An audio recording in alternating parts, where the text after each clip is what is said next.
Hello everyone, welcome back to Age Nagash, which is a channel dedicated to Age of Sigmar.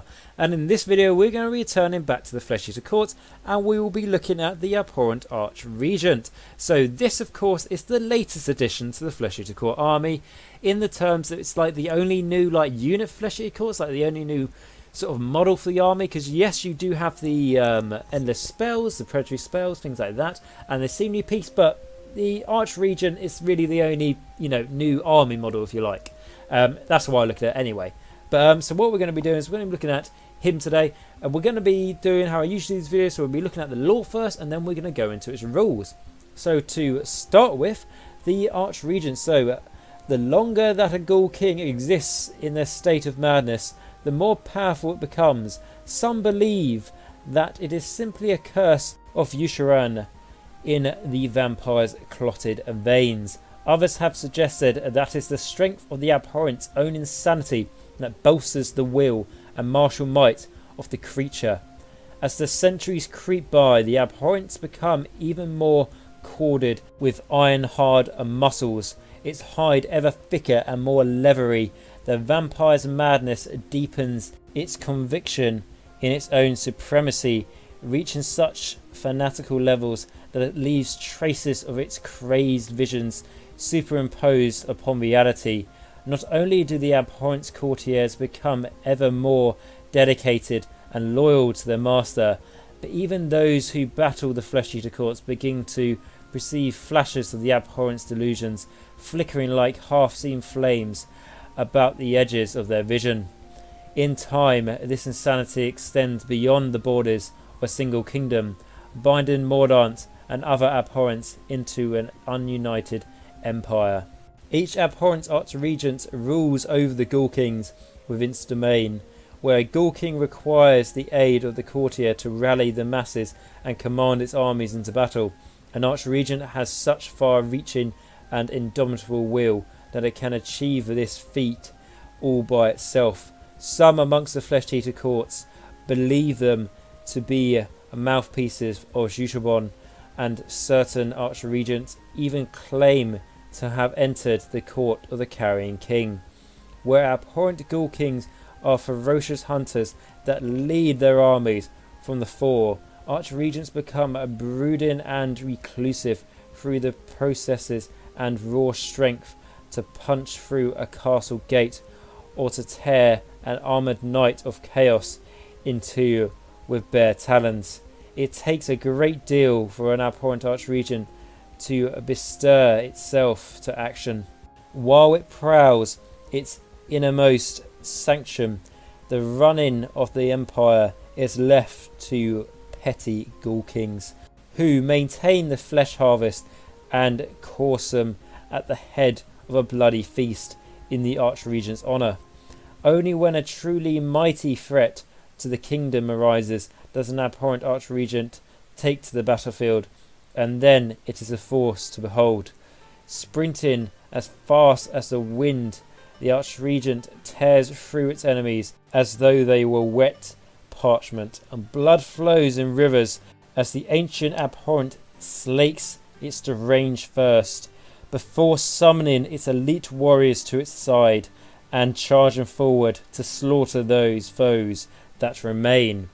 Okay, so that's the lore we've got for the Abhorrent Archregent. I haven't really read up too much about this guy, apart from when they put on the Warhammer community article when they first sort of announced him. So it's quite interesting. I thought that he was sort of on the same level as the Ghoul Kings, but it turns out he's actually the next rank up, which is, the top rank for the Flesh Eater Courts, if you like, which is cool. The only thing which, now that I know that, it makes me wish like this guy had a mount of his own it could be on. So, this could be like a 500 point monster for your Flesh Eater Courts. He might be a good 500 point monster, or he might have been one of those ones where he's cool but he's not worth taking. But it would have just been nice to have that big model. I know we've got the Terrorgeist and the Zombie Dragon, but we've had those as kits for a while, haven't we? So it would be nice to have something big and new. And yes, I do know that there is the Charnel Throne, so you could play around with that and have a mount upon that, but it would have been cool to have a big monster.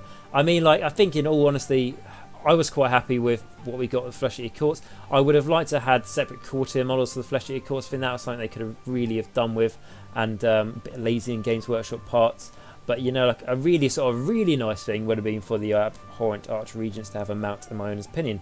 But no, they are pretty cool, and it basically just shows like that they are the ancient Ghoul Kings. You know, you think the Ghoul Kings are the spreaders of madness and the sort of heart of it, but actually it's the Abhorrant Archregents, of course, after the Carrying King. Right, okay, so now we're going to go into its rules. So firstly, like in this part of the sort of like seeing what it's like in the game, we look at its points. So obviously it's a single model. It has minimum size, well, model 1 and maximum size model 1 because, you know, it's a leader, so it's a single model, like I say. The model is going to cost you 200 points, so it is the most expensive foot leader for the Flesh Eater Courts for by quite some margin on that. I mean, it's 40 points more than the Vargolf if you count him as one on foot, without someone being on a monster. So with him, so he's quite a lot more. You know, he's 60 points more than the Abhorrant Ghoul King, so what are you going to get extra? So we're going to have a look at the Warscroll now. So firstly, the description. Abhorrant Archregent is a single model, armed with a gory talons and fangs. He's got a 6-inch movement, he's got a 4+ save, a bravery 10, and 7 wounds on his stat wheel.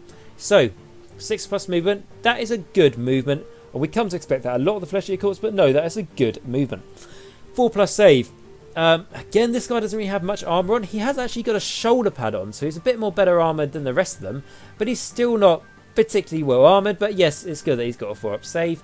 Bravery 10, yes, we know that we expect that, and 7 wounds. 7 wounds is nice because that actually puts him more wounds than the Abhorrant Ghoul King foot, more wounds than a Cryptolance Courtier, more wounds than a Crypt Infernal Courtier, and obviously more wounds than a Crypt Casting Courtier.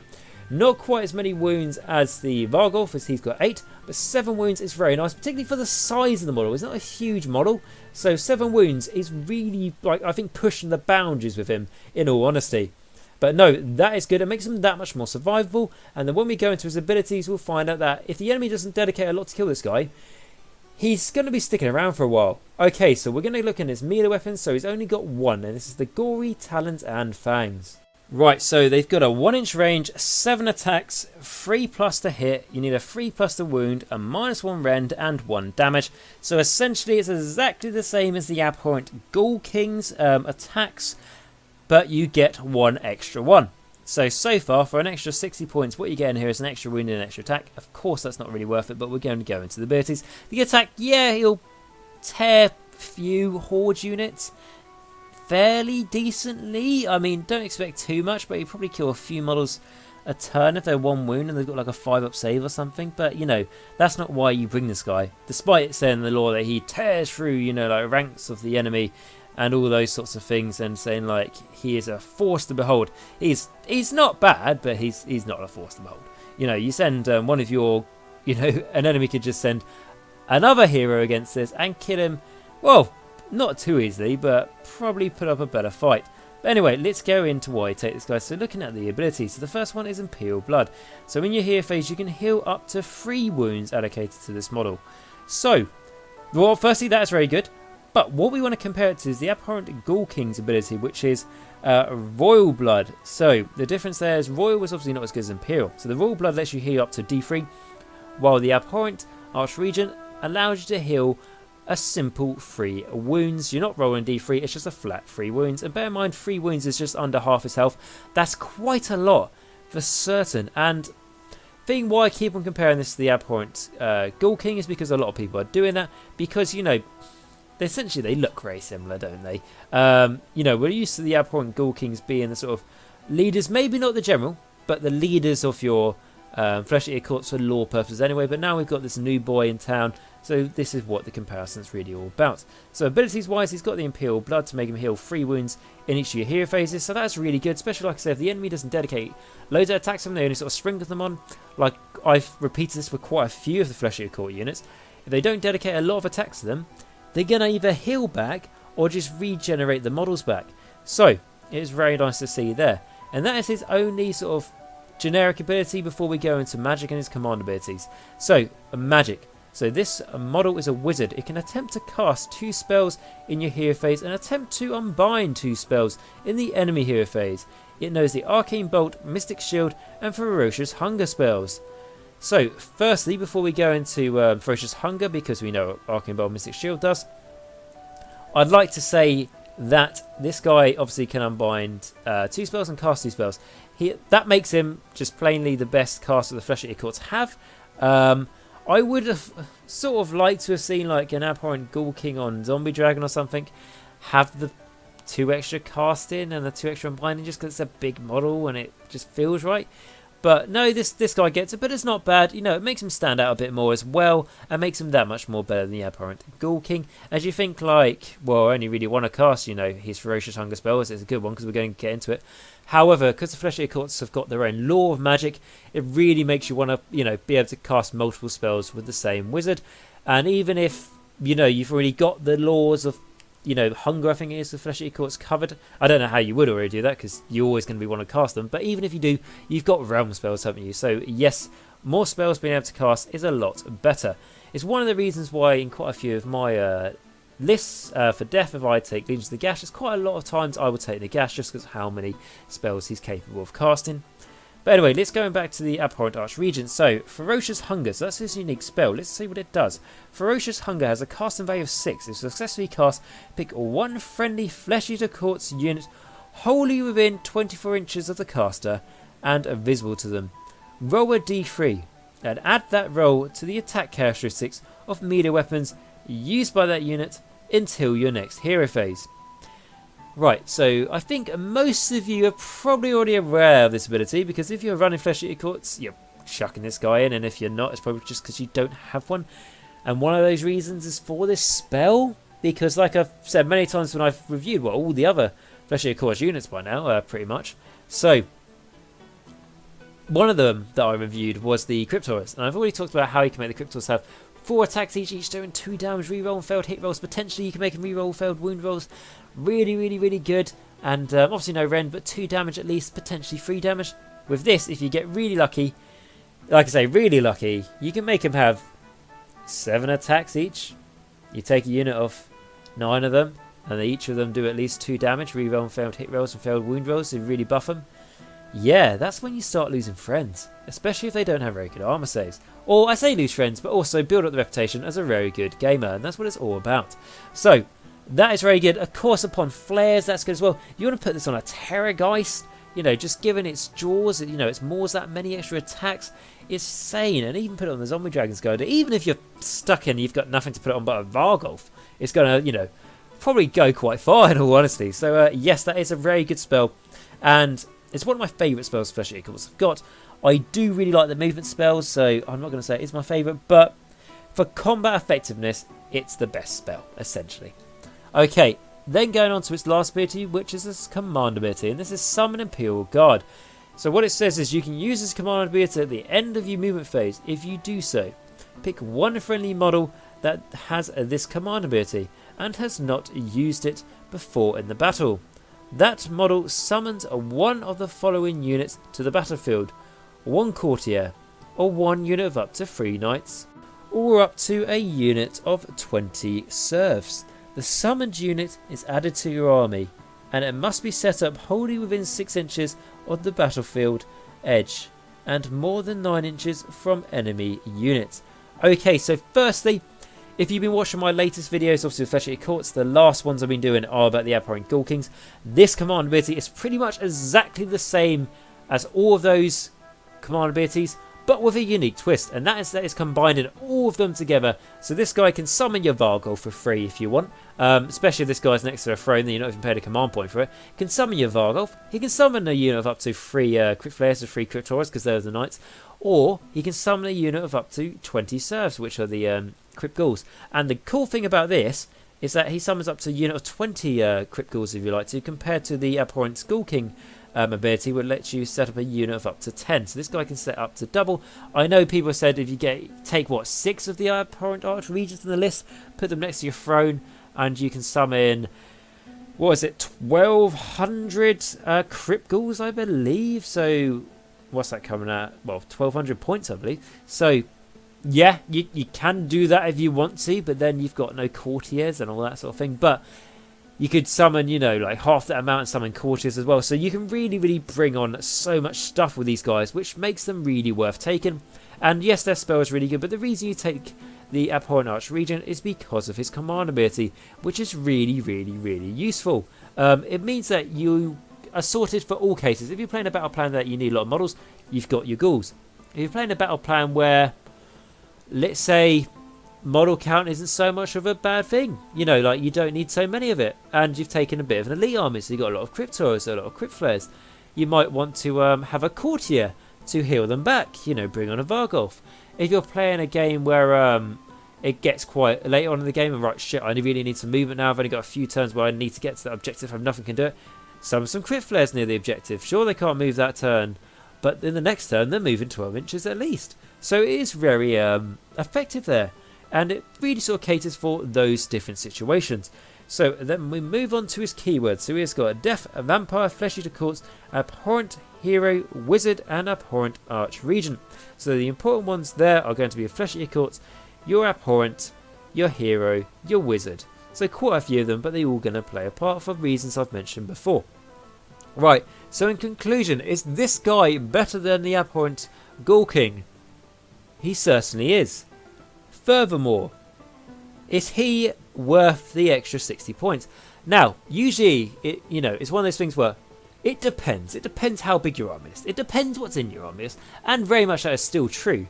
However, the nice thing about the Abhorrant Archregent is that he is so closely compared to the Abhorrant Ghoul King rules-wise that it is quite an easy comparison.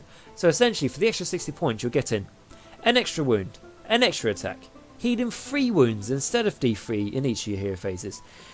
His spell lets you pick one of your Flesh Eater Court units and give them a D3 extra attacks rather than just a 1 extra attack. Admittedly, a D3 could turn into a 1, but it still gives you the chances of it not to, and the chances are in your favour there. And then his command ability is just a flat better. It means that I can bring on a courtier of this guy, which I can't do the Abhorrant Ghoul King. Which, really does go to show that even with his Abhorrant Ghoul King sort of comparison command ability, he brings on double the amount of Crypt Ghouls. And then if I go back to the Courtier, that's why I usually brought the Abhorrant Ghoul King on the Zombie Dragon, just so I could bring on my Courtier for free. I no longer have to do that. I can spend, 240 points or less, get the Abhorrant Archregent. He can cast double the amount of spells as a Abhorrant Ghoul King on foot or on a Zombie Dragon. So, in all honesty, in conclusion, and bear in mind we're still quite new to the Flesh Eater Courts, but I feel like the Abhorrant Archregent is better than the Abhorrant Ghoul King. Now, that brings on to the place where does the Abhorrant Ghoul King have a place in the army anymore? I think he does, because you're not always going to have enough points to chuck in as many Abhorrant Archregents in your list as you can, because even if, unless you build your army so you can do that. And also the Abhorrant Archregent, without kit bashing, it's not the easiest mod to come by for sure. I don't even have one yet. I'm working on kit bashers and stuff to create one. Just because it's in that Karen Empire box, which has now been discontinued, I believe. It's sold out. You can still get it from other retailers and stuff, and I still see some in a few Games Workshops. But the fact is that they're not just going to make it forever. It's actually sort of stopped now, where I don't think it's available online anymore. It wasn't last time I checked anyway. So it's going to be hard to get the Abhorrant Archregent, but in-game the Abhorrant Archregent is better than the Abhorrant Ghoul King, but I still feel like there is a place for the Ghoul King. Right, okay, so like I say, that is going to conclude this video. So what I also want to say is this, I'm thinking it's going to be the last video for my Flesh Eater Court series. And the reason for that, guys, is because I've basically done the maths, and since they announced the new battle zone for Flesh Eater Courts, I have counted how many minutes worth of videos I've done for Flesh Eater Courts, and that is 595.25 minutes worth of the videos for Flesh Eater Courts. So 595 minutes and 25 seconds worth of Flesh Eater Court videos, which comes in at just under 10 hours of Flesh Eater Court coverage and love. So when I set out talking about Flesh Eater Courts, I wanted to give them really so much attention, more than anyone else, because I said, like, Flesh Eater Courts are my army alone, and I don't like it that everyone's doing them now, so I want to give them as much content as I can to really show how much I like them. I think just under doing 10 hours worth, just under doing 600 minutes worth of them, and this is since the new stuff has came out. If I added how many minutes worth I'd done before, because remember I was, I think, like one of a few people who reviewed them before the new book, obviously back in the day. If you added that on, then it's obviously over 600 minutes worth, and that's only like part including some in this video. So Yes, quite a lot. Now, I know I haven't done a separate video covering the Terrorgeist and the Zombie Dragon, or the Royal Terrorgeist and Royal Zombie Dragons are now called. However, I pretty much talked about them quite extensively in the Abhorrant Ghoul King on Royal Zombie Dragon and the Abhorrant Ghoul King on the Royal Terrorgeist model. God, I've said Abhorrent so many times, can't even say it anymore. But, so I basically covered it there. Also, when I did my reaction to the update of the Warscrolls when we first saw them in the app, which I did a few weeks ago video for that, before the Battleline came out, I covered the changes to the Warscroll there. So I think I've got them covered. The spells, I've already covered them. The throne, I've covered that somewhere. I'm pretty sure in the spell video I talked about it. So I feel like I've got them covered. If you guys feel like I haven't and you would like me to go into them further, please let me know down below. But like I say, I've came up to just under 600 minutes worth of new Flesh Eater Court content that I think maybe it's time I turn my attention to another army. So the other army I was going to do originally, it was going to be Skaven next, because Skaven came out at the same time as the Karen Empire and it sort of felt natural to do them together. However, the Karen Empire box now came out not a while ago but a few weeks ago, to the point where they are a brand new release, but they never longer feel like, oh, they have to be done really quickly, because basically I've spent bloody ages doing the Flesh Eater Courts. So I'm going to give you guys a choice. So I can either do the Skaven right away and do that now, or I can start doing another army. So the next army after the Skaven is going to be 3 people, because it was, apologies, I'd have forgotten your name to describe it, because I know that your name was quite unique, so I don't want to pronounce it wrong from memory, but you won the runner-up to the subscriber giveaway, and that runner-up prize was you get to pick what army I review next, and your choice was 3 people. So I can do that next. So I'm going to basically put it down to a vote. So it's either going to be Skaven next, or it's going to be 3 people. And I know some of you guys would like other armies instead, and believe me, I will get to all your armies at some point before I die. If I die before I get to those armies, I can only wholly apologise, and if I have any children by that stage, I will make them fulfil my oath and my duties as they should. So, like I say, don't worry, your armies will be reviewed, even if you collect Firebellies and you've just got the one model or conversions of the one Warscroll everywhere. I will review your army at some point in the next eternity, because the one thing about Nagash, and the lovely thing, is that time is ours. Time is on our side, so don't worry, guys. So yes, that is going to be the end for the Flesh Eater Courts for now. If you want me to do more, let me know in the comments and I'll see what I can do. Something to say is that I'm going to a tournament this weekend, so videos are going to be a bit sketchy, because I'm going to be at Warhammer World, which is many miles, in fact hundreds of miles from my computer where I make my videos. So I could maybe try and do a video there, like on the phone, but I'm going to wait and see, I think, with that, and see what happens. But so there might be some no videos for the next few days until I come back, just because it's going to be hard, but I'll see what I can do. But basically, yes, so you guys have a bit of time to think about it. I do plan on doing another video tomorrow, so I would really like it if some of you guys put some comments down below to let me know if I do the Skaven or I do the 3 people. If you guys would like me to do other armies, fantastic, let me know down below, as I will get to them at some point in the future. As I know someone recently put up they want to have Gloomspite Gits reviewed, and I'm sure after I fight them in a tournament I'm going to be very eager to talk about them, as they look really fun. Okay guys, so like I said, I'm going to end the video there. If you did enjoy the videos, please like, subscribe and comment down below, as that's all completely free for you guys to do so, and massively helps support the channel. Even, just such a little thing, but really helps. And obviously you only have to do that, guys, if you enjoy the content. And then if you want to support the channel a next step further, I've now created a Patreon account, where it is a really good way for me to not have adverts on my videos, as like I've said countless times now. I don't want to have adverts on my videos. I don't enjoy watching videos on YouTube and adverts come up. I think it ruins the video, and quite often I stop watching it. And obviously, from my point of view, I don't want you guys to do that. I want you to enjoy the content and not think, for fuck's sake, another advert, I'm going to have to wait 5 seconds to skip. I do not want you guys to think that, so Patreon is the alternative, and it's a way how you guys, if you really want to support the channel, you can do it via that way, and all the money you give goes straight back into the channel. None of it gets spent on me. It all goes towards all the money I spend on the channel. It could just be things like battle tomes, because like I say, if it's battle tomes for an army I already collect, I haven't got a problem. But if it's for battle tomes for an armies I don't play, each battle tome's like at least £25, I believe, and you know, it's quite, it ends up being quite expensive, not gonna lie. So by any support you give on that, even just $1, really helps towards that. I want to get things like a better microphone. Importantly, I also want to get cameras so I can do battle reports, would be awesome. Unboxings, hobby and chats, really like just dive deeper a bit into the community side would be really awesome, like you see with some of the other channels out there. And also because I've mentioned before how work is very busy, it just makes it easier for me to justify spending time on the channel. If I know some people are supporting it financially as well, it really is that encouragement. Like I say, I do enjoy doing it, but I don't get paid on YouTube, so it really helps if I have some funding towards the channel that way.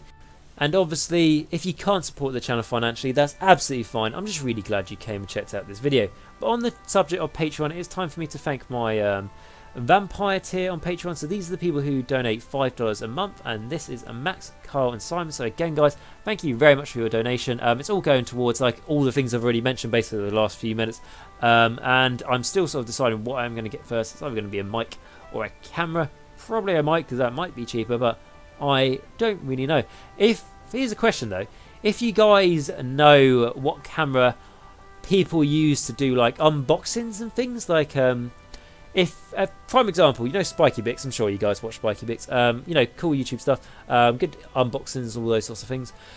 Now the guy who does that, forgive me, I can't remember his name, but anyway, very good reviewer, and he has this camera that almost looks like it's pointing down from the ceiling and just focusing on the table where he's reviewing the book and things like that. Now I might be sounding really stupid by asking what camera is that, because that might just be, well, it's just a camera on a stand.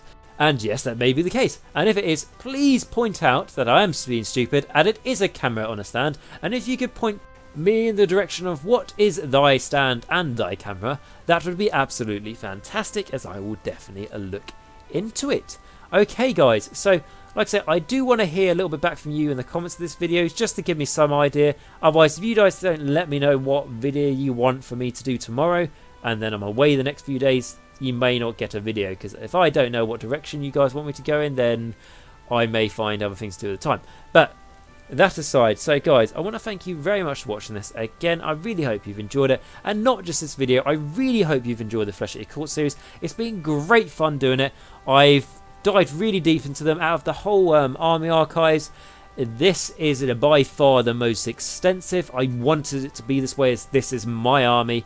I wanted to do the most on it, and I really feel like I've managed to achieve that, especially with your guys' help. So guys, I hope you've enjoyed it, like I say, and remember, until next time, Nagash is all, and all is one in Nagash.